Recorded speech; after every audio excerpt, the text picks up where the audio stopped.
하늘에 계신 아버지, 오늘 다시 모여서 함께 성경을 연구할 때 함께 해주시고 우리가 이 경험을 통해서 진짜 변화되는 성경 공부가 무엇인지 다시 한번 생각할 수 있도록 도와주세요. 여기 계신 모든 분들 축복해 주시고 성령님을 저에게 주셔서 우리가 지금 알아야 할 것들이 무엇인지 우리 마음속 깊이 깨닫게 도와주세요. 예수님의 이름으로 기도드렸습니다. 아멘. 다시 오신 분들 감사하고요. 또 처음 오신 분들 환영합니다. 제가 이 성경 공부 모임을 읽자깨로 이름을 정해봤습니다. 읽자깨. 읽는 자는 깨달을진저. 예수님께서 깨달을 것이다 하신 말씀을 믿고 깨달을 때까지 읽는 저와 여러분이 됐으면 좋겠습니다. 지난번에 잠깐 말씀드린 것처럼 성경은 원래 장과 절이 없이 읽어야 하는 것입니다. 장은 13세기 때 스티븐 랭턴이라는 사람이 이제 성경에 넣은 거고요. 그 다음에 절들은 1551년에 로버트 E. 스틴이라는 사람이 자기가 출판한 성경에 그 절들을 만들어서 넣었습니다. 그래서 그때부터 성경에 절들이 들어간 거죠. 이걸 굳이 기억하지 않으셔도 됩니다. 시험은 없습니다. 하지만 중요한 거는 성경 장절들은 무조건 무시하고 읽으셔야 합니다. 우리가 이제 김치를 먹을 때 칼을 꺼내잖아요. 가위를 자르고. 그렇잖아요. 사실 김치 만들 때 칼을 쓰는 게 별로 없잖아요. 딱 4등분 아니면 2등분 할 때 그때 자르고 그 칼을 안 써요. 먹을 때까지는. 마찬가지로 성경도 충분한 입력이 되기 전까지는 절대 칼질은 하시면 안 됩니다. 칼질은 나중에, 장과 절들은 나중에 보셔야 합니다. 마찬가지로 다니엘서 우리가 이해를 할 때 다니엘서 1장, 2장, 3장, 4장 이렇게 따로따로 보는 게 아니고 다니엘서 전체가 그냥 한 단위라는 것입니다. 만약 굳이 나누시자면 다니엘서 1장부터 6장까지 그 역사책이고 7장부터 12장까지는 그 예언책입니다. 그 두 가지 나누는 거 말고는 절대 나누시면 안 됩니다. 그래서 오늘은 다니엘서 1장부터 4장까지 나눠서 이해를 하는 것이 아니고 하나로 쭉 이어서 본다면 우리의 이해가 어떻게 바뀔지 보게 될 것입니다. 다니엘서 1장부터 4장까지 쭉 한 단위로 보는 거예요. 절대 나누는 게 아니고. 우리가 지난 안식일에 다니엘서 1장과 열왕기하 20장을 통해서 다니엘이 바벨론에 있었던 이유는 다른 특별한 게 아니고 전도를 하려고 온 거예요. 히스기야 왕이 하지 못한 망쳐버린 전도의 기회를 다니엘이 와서 성취를 시켜야 하는 것입니다. 지난주에 그거 보셨죠, 같이? 그러면 다니엘서 1장에 우리는 다니엘의 소개를 받게 됩니다. 다니엘이 누군지 보고 왜 바벨론에 왔고 무엇을 할 건지 이제 보여줘요. 근데 다니엘서 1장, 2장, 3장, 4장의 주인공은 누구일까요? 왜냐하면 우리가 이야기를 이해할 때 주인공이 누구냐 아는 것이 굉장히 중요합니다. 왜냐하면 엉뚱한 사람에 집중하고 있다가 그 이야기를 완전 놓칠 수가 있어요. 그렇죠? 그렇기 때문에 다니엘서 1장부터 4장의 주인공은 누구일까요? 다른 옵션들이 많은데 of course correct answer는 하나님이십니다. 그 맞습니다. 하지만 우리는 너무 자주 다니엘을 주인공이라 생각하고 읽습니다. 하지만 다니엘은 주인공이 아닙니다. 중요한 사람이에요. 굉장히 중요한 사람인데 주인공은 아닙니다. 왜냐하면 다니엘이 주인공이라고 생각한다면 3장의 다니엘은 어디 갔어요? 주인공이 빠진 이야기는 사실 말이 안 되는 거예요. 그리고 3장은 다니엘이랑 아무런 상관이 없는 이야기예요. 없고 다니엘이랑 어떤 영향도 미치지 않아요. 그렇다면 다니엘서 1장부터 4장까지의 주인공은 느부갓네살 왕입니다. 왜냐하면 다니엘서 2장에 누구의 꿈이죠?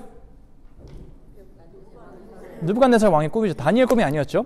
그리고 다니엘서 2장에 다니엘은 한 반쯤 가야 나옵니다. 반쯤 가야 나와서 꿈을 해석해주고 빠져요. 그리고 다니엘서 3장에 누가 동상을 만들죠? 느부갓네살 왕이 만듭니다. 그러면 다니엘서 1장부터 4장의 주인공은 느부갓네살입니다. 1장부터 4장 꾸준히 나오는 한 사람은 느부갓네살밖에 없어요. 우리는 자주 다니엘서의, 그러니까 1장부터 6장의 진짜 주인공이 누군지 모르고 이해하려고 할 때가 있습니다. 우리는 주로 다니엘과 다니엘의 세 친구들이 주인공을 생각하고 읽게 됩니다. 그러기에 우리는 다니엘서 3장을 볼 때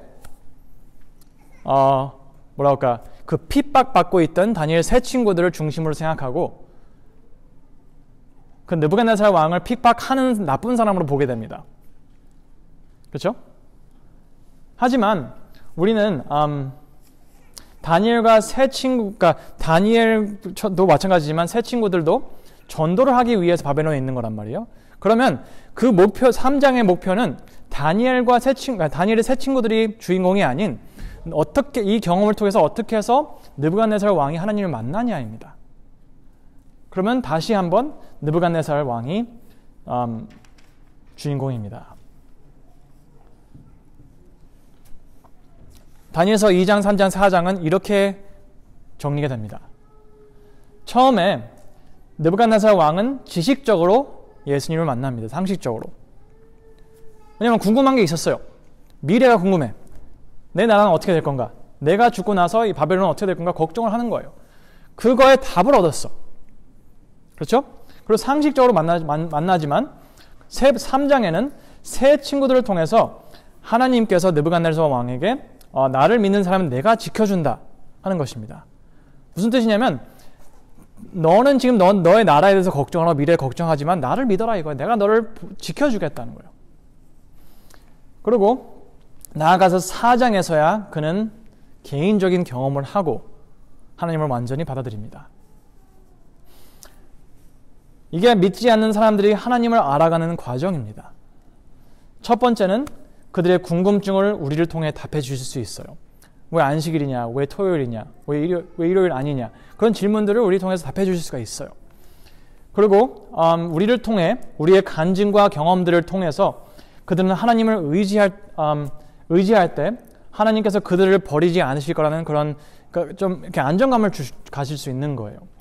그리고 나중에 그들의 개인적인 경험으로 교단을 옮기고 진리를 받아들이고 그런 것들을 많이 봤습니다. 이 과정이에요. 하지만 여기 한 가지 문제가 있습니다. 그것은 사람들은 잘 안 바뀐다는 거예요. 한번 보세요. 2장에서 왕이 내 꿈을 해석해 주지 못하면 죽이겠다요. 그리고 3장에서 자신이 세운 동상에게 절을 하지 않으면 죽이겠다. 그리고 3장 끝에 새 친구들을 통해서 하나님께서 자신을 믿는 자들을 지킨다고 하고 자신이 새로 받아들인 이 진리에 동의하지 않는 사람들은 죽이겠다는 거예요. 안 바뀌어요.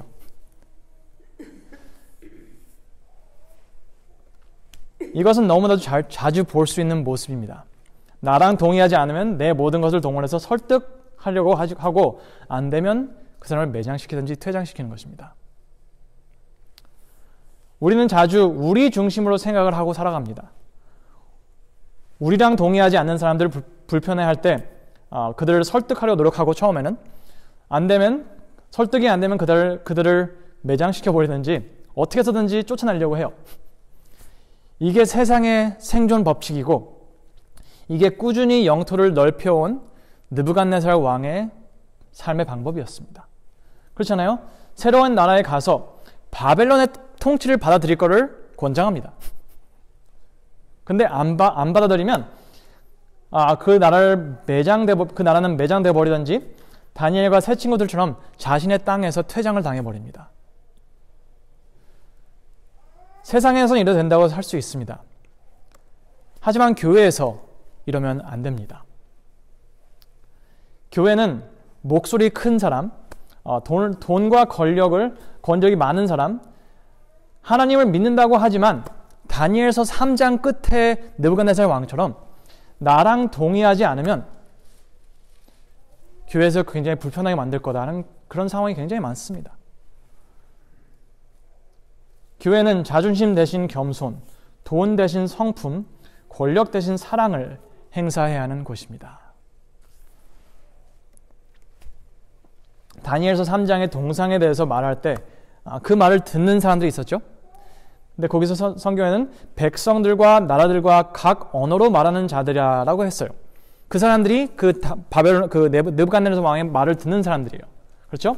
근데 처음에 그 말이 뭐냐면 내 말 안 들으면 불참하면 풀무불이다 이거예요. 처음에는. 그리고 두 번째는 똑같은 사람들에게 똑같은 말을 해요. 네가 나에 대해서 불만을 가지면 죽여버리겠다요. 이게 느부갓네살 왕의 이게 사람 관계의 방법입니다. 내 마음대로 안 되면 다른 사람들을 어떻게 해서 바꾸든지 아니면 죽이는 거예요.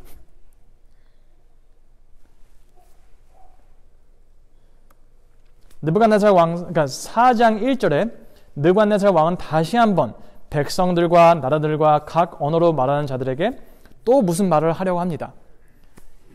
이제까지 알아온 느부갓네살 왕은 어떤 방식으로 말을 또 할까, 이 사람들에게. 이제까지는 풀무불 아니면 토막살인이었습니다. 자기 말 안 들으면. 생각해 보세요.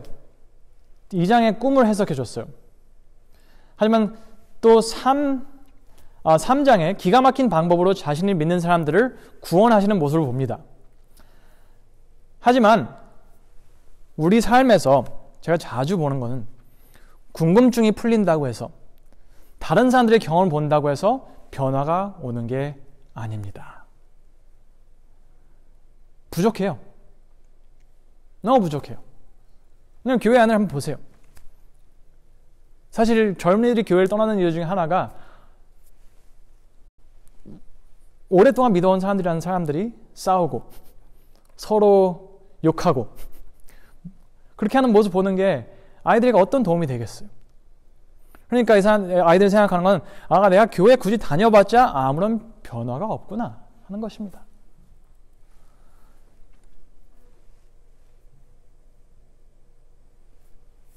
우리 한 교회에서 저는 목사님들 참 많이 압니다.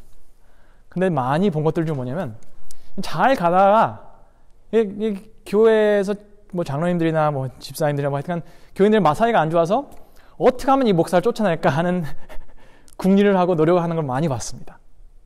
근데 목사님은 또 안 가려고 해요. 난 있겠다 이거예요. 근데 이게 좋은 그림이 아니죠. 하나님을 계심을 부인할 수는 없지만 봤으니까 우리 궁금증이 풀렸으니까. 하지만 하나님으로 인한 변화를 경험하지 못하시는 분들이 너무 많습니다. 저는 이게 너무 싫었고 제 마음에 아주 큰 부담입니다. 이런 분들이 많이 계신 곳은 그게 교회라고 부르든지 뭐라고 부르든 상관없이 위험한 곳이에요. 굉장히 위험한 곳이에요. 하지만 여기서 4장에 이 느부갓네살 왕이 2장, 3장을 보고 합쳐서 봤을 때 이런 경험을 했지만 이렇게 변하지 않는구나 하는 걸 볼 수 있는 거예요. 그 다음에 4장에 와서 다시 한번 백성들과 각 나라와 언어를 하는 사람들에게 말을 합니다. 뭐라고 할까요? 내 말 안 들으면 죽일 거야 일까요? 이제까지는 그랬잖아요. 근데 여기서 말이 바뀝니다. 너희에게 큰 평강이 있을지어다. 여러분, 굉장히 중요한 변화입니다. 생각해 보세요. 느부갓네살 왕은 이제까지 바벨론이라는 나라와 자기 자신의 평강만을 위해서 살아온 사람입니다. 그랬기에 주위에 있는 나라들을 정복했죠. 여러분, 우리 한국의 일제시대를 지냈죠? 옛날에 일제강점기 시절을 지냈잖아요. 근데 그게 왜 힘들었죠? 일본 사람들이 자기 나라와 자기들의 평강만 생각하고 한국 사람들을 무조건 짓밟아 버린 거예요. 거니까요. 그렇죠? 그게 세상의 방법입니다. 바벨론도 마찬가지였어요. 느부갓네살 왕도 자기의 영토와 자기의 영광을 위해서 수도 없는 사람들 많이 죽이고 나라들을 짓밟았어요.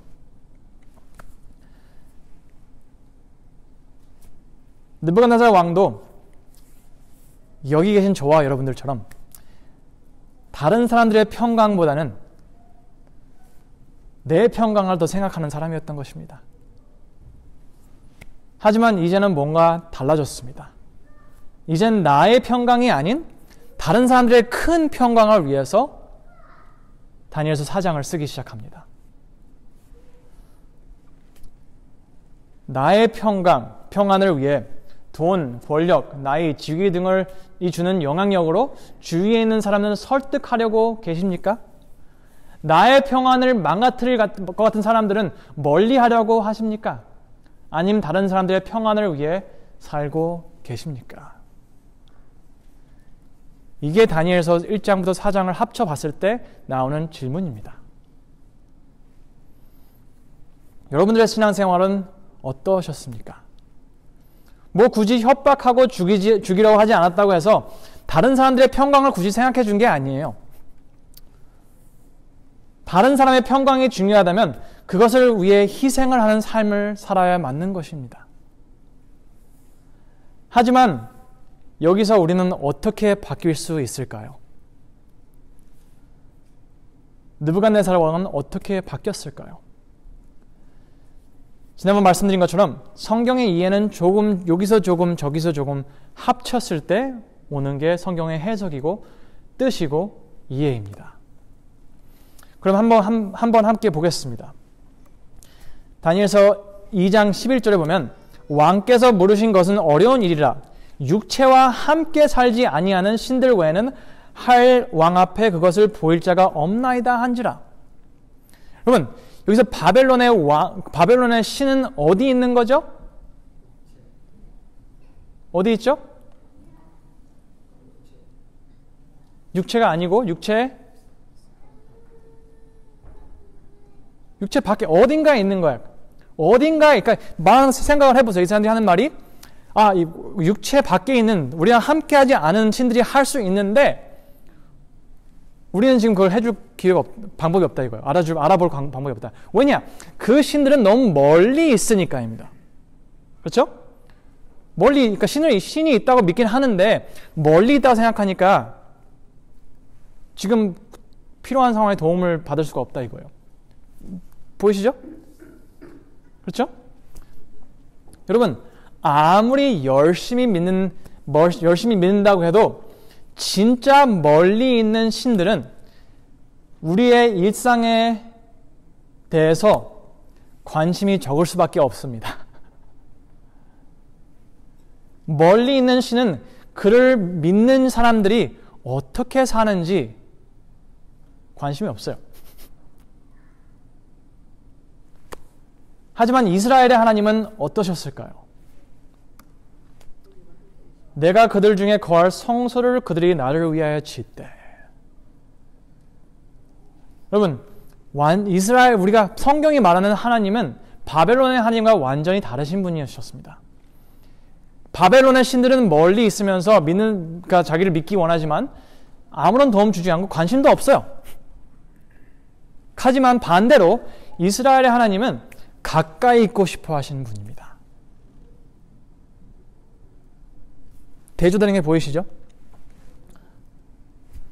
신약에도 예수님의 이름조차 우리와 함께 계신다라는 뜻입니다. 임마누엘, 함께 계실 거라는 겁니다. 여러분, 우리가 진정으로 구약의 하나님을 알고 신약의 예수님도 안다고 하신다면 우리는 절대로 말과 행동이 다른 신앙생활을 하면 안 되는 것입니다. 그것은 우리가 말로는 하나님을 믿는다고 하지만 행동은 바벨론의 신을 믿는다는 것입니다. 다른 사람은 다 속일 수 있어도 함께 계시는, 가까이 계시는 하나님은 속이지 못하기 때문입니다. 다니엘이 바벨론에 와서 바벨론 왕에게 가르쳐줘야 했던 이 진리는 뭐냐면 당신이 믿는 하나님은 멀리 계시고 당신이 어떻게 사는지 상관 안 하시지만 내가 믿는 하나님은 우리와 함께 하고 싶어 하시는 분이라는 것입니다. 그러기에 꿈의 해석도 궁금한 걸 들어주시고 풀무불에 들어가 있는 사람도 구원해 주신다는 것입니다. 가까이 계시니까요. 왜냐하면 느부갓네살 왕이 풀무불을 봤을 때 누굴 봤죠? 하나님의 아들을 봤다고 했어요. 네 번째 사람. 함께 계시는 하나님을 느부갓네살 왕은 봤습니다. 예수님께서는 우리가 하나님의 영광과 다른 사람들의 평강을 위해 사는 삶을 사는 걸 원하십니다. 하지만 여기서 중요한 문제가 있습니다. 그것은 이스라엘의 하나님이 우리와 함께 계시고 싶어 하시는 분이라고 해서 다니엘이 당연히 그 하나님을 알았다는 건 아니에요. 그렇죠? 제가 지난번 말씀드렸지만 아무리 공식적으로 우리 교단에서 성경이 화이트보인 위라고 말을 하지만 그렇다고 해서 우리 개개인의 신앙생활의 성경 공부와 그 과정에서 그렇게 하는 게 아니에요. 어떤 사람들은 어떤 목사님들도 제가 물어보면 성경 공부 어떻게 하세요? 물어보면 자기는 예언의 신을 하는 거 봐서 성경을 연구한다는 거예요. 그렇게 설교를 만들고. 그러면 교단이 어떻게 하냐 상관없어요. 개인의 경험이 중요한 거니까요. 여기서 다니엘이 이스라엘 백성이긴 했어요. 그리고 이스라엘 나라의 그 종교는 가까우신 하나님을 가르쳤어요. 근데 문제는 다니엘은 그 하나님을 알았을까요? 그게 중요한 것입니다. 우리가 다니엘한테 당신은 이 가까우신 하나님을 아십니까? 하면 다니엘은 어떻게 답을 했을까요? 당연히 네 했겠죠.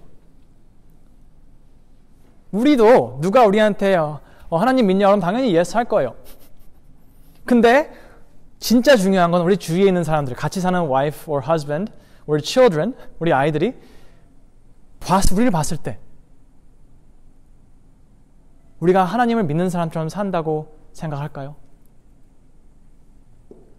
그게 진짜 중요한 질문입니다. 근데 그 답이 뭐냐면 우리는 진짜 다른 사람들을 위해 평강을 위해 사는 사람들이냐? 우리 자녀들의 평강을 위해 사냐? 아니면 내 평강을 위해서 내 마음의 편안함을 위해서 아이들도 힘들게 할 수도 있고 그런 삶을 사냐 이거예요. 다니엘은 알았을까요? 하지만 그 다니엘을 물어보지 않고 우리는 다니엘 가까이 살던 느부갓네살 왕과 벨사살 왕에게 물어보겠습니다. 먼저 그 느부갓네살 왕은 이렇게 얘기합니다. 그 후에 다니엘 그의 아내는 거룩한 신들의 영이 있는 자라. 느부갓네살 왕은 다니엘을 몇 년 동안 본 사람입니다. 그가 말하는 다니엘은 가까운 하나님을 믿는 걸 떠나서 안에 계시는 하나님을 섬기는 사람이었던 거예요. 그리고 벨사살도 내가 내가 대하 들은즉 내 안에는 신들의 영이 있음으로 얘기를 합니다. 다니엘이 얘기하는 게 아니에요. 다른 사람들이 다니엘에 대해서 저 사람 진짜 하나님을 믿는 사람이다 라고 얘기를 하는 것입니다.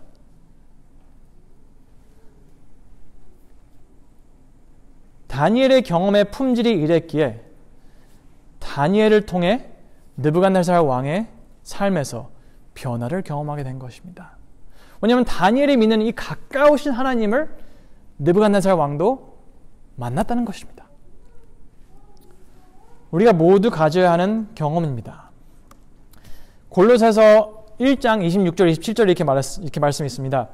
이 비밀은 만세와 만대로부터 감추어진 것인데 이제는 그의 성도들에게 나타나셨고 하나님이 그들로 하여금 이 비밀의 영광이 이방인 가운데 얼마나 풍부한지를 알게 하려 하심이라. 이 비밀은 무엇일까요? 좀 생각해 보세요. 이 성경 구절 보면 어떤 비밀이 성도들에게 알려졌다고 했어요. 그렇죠? 근데 그 비밀에 성도들에게 알려준 이유가 성도들이 그냥 혼자서 갖고 있으라는 게 아니고 이방인들에게 보여줘야 한다는 것입니다. 얼마나 풍부한지. 그렇죠? 보셨죠? 그러면 이 비밀이 무엇일까요? 너희 안에 계신 그리스도니 곧 영광의 소망이니라. 여러분, 이 비밀, 우리가 경험해야 하는, 하나님께서 우리에게 보여주신 이 비밀이 뭐냐면 다니엘이 경험했던 우리 안에 계시고 싶어 하시는 예수님, 가까이 계시고 싶어 하는 예수님을 만나야 된다는 것입니다. 이 예수님을 만날 때는 변화를 경험하지 않을 수 없습니다.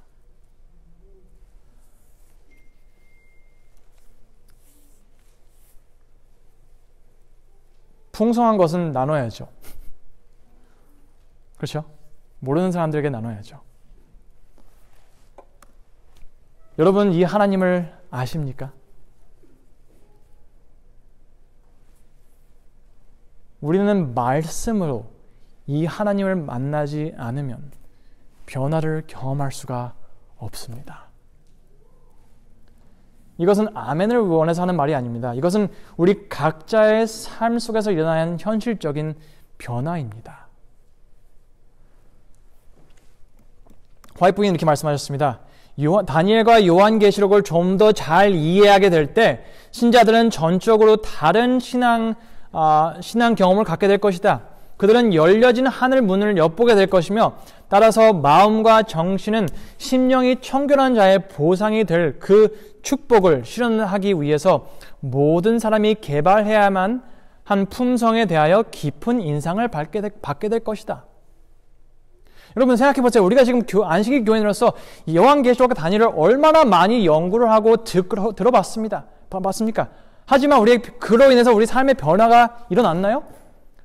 그저 상식적으로 이해하고 궁금증이 풀리고 이 교단이 맞다 하는 것까지 왔지 그걸로 인해서 변화를 경험하는 걸 많이 보지 못합니다. 왜냐? 우리는 이 다니엘 1장부터 4장까지 꾸준히 이어지는 이야기, 그 네부갓네살 왕의 변화의 경험을 보지 못하기 때문에 그저 지식으로 남게 되는 것입니다. 그러면 여기서 말하는 전적으로 다른 신앙 경험을 놓치는 것이에요. 저는 어렸을 때 이게 제일 궁금했어요. 아니 교회를 몇십 년 다니는 사람들이 어떻게 이럴 수 있냐 이거예요. 전 그래서 교회를 떠나고 싶은 마음이 굴뚝 같았습니다. 하지만 말씀을 보고 또 봤을 때 거기서 주는 약속들이 너무 좋아서 저는 포기하지 못했습니다. 여러분, 우리는 품성의 변화가 있어야 합니다. 하지만 이 품성의 변화는 어떤 완벽주의, 율법주의가 아닙니다. 진리가 주는 변화는 우리의 개인이 추구하는 이 평강의 목표입니다. 내 평강이냐 다른 사람들의 평강이냐입니다. 내 평안이 다른 사람 평안이냐 이게 바뀌어야 한다는 것입니다. 교회에 오는 게 내가 구원받으려고 오는 것이 아니고 내가 교회에 와서 좀 더 잘 배워서 더 좋은 경험을 해서 내가 다른 사람들 나눠주고 싶어서이기 때문입니다. 하지만 언제부턴가는 교회가 내가 재밌어야 하는 곳으로 바뀌는 것입니다. 왜 저 목사는 내 평안을 생각 안 해주지 않고 왜 내가 원하는 걸 해주지 않냐 그거를 집중을 하지 어떻게 하면 저 목사와 함께 다른 사람들에게 평강을 나눌까 하는 생각을 하지 못한다는 것입니다. 여러분, 교회란 단체는 하나님께서 느부갓네살 같은 사람들, 세상에 있는 사람들에게 성경의 진리를 나누어 주므로 그들의 삶의 평강을 추구하기 위해서 이 땅에 만드신 단체입니다. 교인들이나 목사나 상관없이 다 자기만의 평강을 위해 서로를 견제하고 거리를 두고 어떤 경우에는 목사를 쫓아내는 경우들도 많습니다. 우리는 하루빨리 이 진리를 깨닫고 나누는 삶을 살아야 합니다. 사랑은 경건의 기초이다. 사람이 말로는 아무리 공언한다 할지라도 자기의 형제들에 대해 이기심 없는 사랑을 갖지 않는다면 그 사람은 하나님께 대한 순진한 사랑을 가질 수 없다. 그러나 우리는 다른 사람들을 사랑하려고 애쓰는 것만으로 결코 이러한 정신을 가질 수 없다. 필요한 것은 그리스도의 사랑이 우리 마음 가운데 있어야 한다. 여러분, 마음에 안 드는 사람 사랑하기 굉장히 힘들어요. 노력해서 되는 게 아니에요. 중요한 것은 하나님의 사랑을 우리가 얼마나 아냐 모르냐에 달렸다는 것입니다. 그리스도의 사랑이 우리 마음 안에 있어야 한다는 것입니다. 그거는 골로새서 본 것처럼 예수님께서 우리 안에 계시는 게 구원의 소망인 거랑 똑같은 말씀입니다. 자아가 그리스도께 몰입될 때에 사랑은 저절로 생겨나게 된다. 그리스도의 품성의 완성은 다른 사람 돕고자 하는 마음이 마음속에서 계속해서 일어날 때, 곧 하늘의 햇빛이 마음에 충만하고 얼굴에 나타날 때 이루어진다. 여러분, 우리가 경험해야 한 품성 변화, 이 그리스도인 품성의 완성은 완벽하게 죄를 안 짓고 이렇게 살아가는 게 아닙니다. 그저 나보다 다른 사람들도 생각해 주는 게 품성의 완성입니다. 우리는 어떻게 살아가고 있을까요? 그리고 우리 자녀들은 뭘 보고 컸을까요? 제가 어떤 만화를 그때 카믹 스트립 하나 봤는데 만화 조그만한 그림 봤는데 한 부모는 이러는 거예요. 그 아이한테 저기 아주 그 홈레스 퍼슨을 보고 하는 말이 네가 공부를 하는 저 사람처럼 될 거야. 그러는 거예요. 틀린 말 아니죠? 근데 다 밑에 똑같은 상황인데 다른 부모는 이렇게 얘기를 해요. 네가 공부를 안 하면 저런 사람들을 도와줄 수가 없어. 다른 겁니다. 여러분, 제 친구들 중에서 제가 아는 사람들 중에 많은 애들이 그 의대를 가려고 해요. 의대 갔고 치대 가고.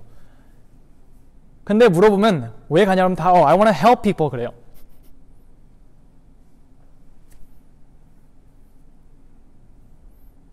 의대 안 가면 help people 못해요?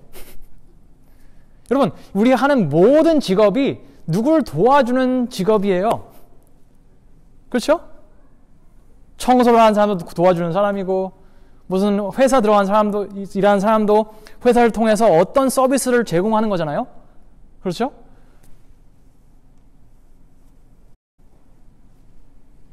의사가 돈을 그렇게 많이 안 벌면 굳이 I want to help people가 갈까요? 여러분, 우리는 다른 사람을 생각해 주는 건 어떤 직업이 아닙니다. 한 사람의 방향이에요. 삶의 방향. 근데 이 아이들이 I want to help people 하면서 공부만 몰두하고 하나님과 다른 거 그런 생각 안 하고 공부만 몰두하고 가서 의사가 된다고 해서 helpful people이 되는 게 아니에요. helpful한 삶을 살아온 사람들이 어떤 직업에 가든 다른 사람들의 평강을 위해 사는 사람이 되는 것입니다. 우리는 우리 마음속에 다른 사람을 돕고자 하는 마음이 계속해서 일어나야 한다는 것입니다. 우리가 예수님을 안다면. 저는 이걸 확신하기에 말씀을 통해서 이 하나님을 만나고 경험할 수 있다는 걸, 변화를 경험할 수 있다는 걸 확신하기에 저는 여기에 서 있는 것입니다. 저는 그래서 매주 영어권 설교 때 성경을 읽으라고 계속 얘기를 하고 있습니다. 왜냐면 이것은 성경을 읽는다고 해서 구원을 얻는 게 아니고 성경을 읽어야지 예수님께서 어떻게 하셨고 하나님께서 우리를 위해서 어떤 마음을 가지고 계신지 알 수 있기 때문입니다. 우리가 성경을 쭉 이어지는 사람의 변화, 느부갓네살 왕의 변화를 볼 때 우리가 이렇게 변해야 되는구나, 이렇게 우리가 안 변하는구나, 우리가 이런 경험을 해야 되는구나 알 수가 있는 거예요. 하나님이 아직 살아계시다는 증거는 느부갓네살 왕을 변화시키신 그분이 오늘 우리 자녀들을 변화시킬 수 있다고 믿는 것입니다. 느부갓네살 왕은 이렇게 사장을 끝냅니다. 지극히 높으신 하나님이 내게 행하신 이적과 놀라운 일들을 내게 알게 하기를 즐겨하노라. 모든 경험이 끝난 후 느부갓네살 삶의 평강은 나를 위해 다른 사람들을 힘들게 하는 것이 아닌, 내 왕국을 위해 다른 사람 죽이고 협박하는 것이 아닌, 그저 하나님께서 나를 어떻게 인도하셨고 나를 얼마나 사랑하셨고 나누는 거에 삶의 행복을 찾는다는 것입니다. 여러분, 오늘날 우리와 우리 교인들과 다른 교인분들과 우리 자녀들의 행복은 어디 있습니까? 내가 잘 되는 것입니까? 우리 아이들이 좋은 성적과 좋은 학교, 좋은 직업을 얻는 것입니까? 아니면 좀 더 관대해진다면 우리 교회가 잘 되는 것입니까? 교인 수가 많아지고 11금이 올라가는 것입니까?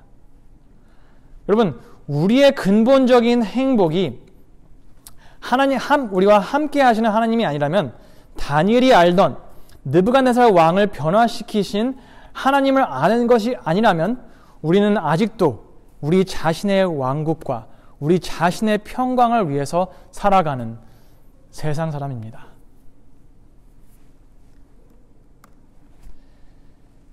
이와 같이 그리스도의 은혜를 받은 자들은 그리스도께서 위하여 죽으신 자들에게 하늘의 선물을 얻게 하기 위하여 어떠한 희생이라도 하기를 기뻐할 것이다.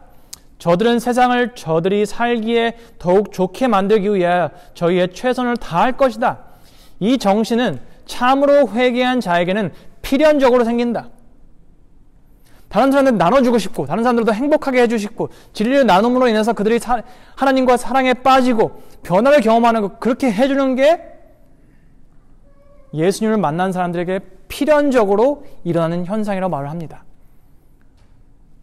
그렇지 않다면 우리는 우리 마음과 하나님과 솔직해지는 시간이 필요합니다.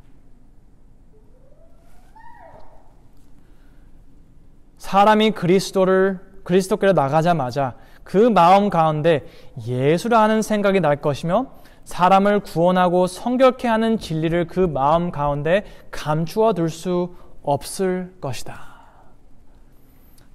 여러분, 이 경험은 우리가 말씀으로 예수님을 만날 때만이 일어나는 일입니다. 느부갓네살 왕은 이렇게 간증을 끝냅니다. 그러므로 지금 느부갓네살은 하늘의 왕을 찬양하며 찬송하며 경배하노니 그의 일이 다 진실하고 그의 행하심이 의로우심으로 교만하게 행하는 자들을 그가 능히 낮추심이라. 여러분, 느부갓네살 왕이 만난 이 하나님은 바벨론의 신들과 멀리 계신 바벨론의 신들이 아닌 우리와 함께 하시고 같이 살고 싶어 하시고 나아가서 우리 마음속 깊이 오고 싶어 하시는 그런 하나님이십니다.